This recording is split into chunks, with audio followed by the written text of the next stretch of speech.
AI ലോകത്ത് ഏറ്റവും വലിയ യുദ്ധം ആരംഭിച്ചു. ഇലോൺ മസ്കിന്റെ ഗ്രോക്ക് 3ക്ക് ചാറ്റ് ജിപിടിയെ തോൽപ്പിക്കാൻ സാധ്യതയുണ്ടോ? ഓപ്പൺഐ വേഴ്സസ് ഗ്രോക്ക് 3. ഭാവിയിലെ എഐനെ ആരാണ് നിയന്ത്രിക്കാൻ പോകുന്നത്? ഈ ആർട്ടിഫിഷ്യൽ ഇന്റലിജൻസ് യുഗത്തിലെ ഈ യുദ്ധം നിങ്ങളെ ഞെട്ടിക്കും. ചാനലിലേക്ക് സ്വാഗതം. ഇത് ആശ്ചര്യലോകം. കൂടുതൽ വിചിത്രവും അത്ഭുതകരവുമായ വിവരങ്ങൾ അറിയാൻ ചാനൽ സബ്സ്ക്രൈബ് ചെയ്യൂ.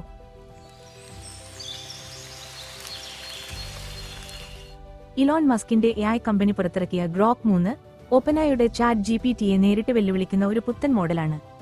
മറ്റു എഐകളുമായി താരതമ്യം ചെയ്താൽ മസ്കിന്റെ Grok 3 real time learning, sarcasm, humour, self awareness എന്നിവ കൊണ്ട് മുന്നിൽ നിൽക്കുന്നു. ചാറ്റ് ജിപിടിയേക്കാളും ഗ്രോക്ക് 3ക്ക് നേരിട്ട് ലിവ് ഡേറ്റ പ്രോസസ് ചെയ്യാനാകുമോ?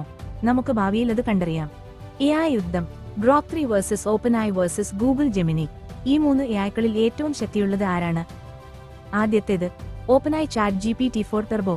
കൃത്യമായ ലാംഗ്വേജ് മോഡൽ, ഭവിക്കാനിടയുള്ളതിനെ പ്രവചിക്കാനുള്ള കഴിവ്. ഗ്രോക്ക് 3 ഇലോൺ മസ്കിന്റെ ട്വിറ്റർ ഡേറ്റ് ഉപയോഗിച്ച് real time learning. Google Gemini multimodal AI, text, image and video അർത്ഥമാക്കാൻ കഴിവുള്ള AI.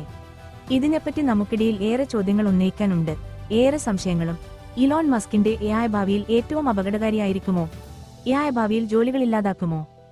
ഇലോൺ മസ്കിന്റെ ന്യൂറലിങ്ക്, ടെസ്ല, സ്പേസ് എക്സ് ഇതൊക്കെ AI ഉപയോഗിച്ച് കൂടുതൽ അധികാരവത്കരിക്കാൻ സാധ്യതയില്ലേ? എല്ലാം അവസാനിക്കുക AIയുടെ നിയന്ത്രണത്തിലാകുമോ? ഗ്രോക്ക് 3 ഭാവിയിലെ AI യുദ്ധത്തിൽ വിജയിക്കുമോ? ചാറ്റ് ജിപിടിയെ മാറ്റി AI വിപ്ലവം ഗ്രോക്ക് കൈകാര്യം ചെയ്യുമോ?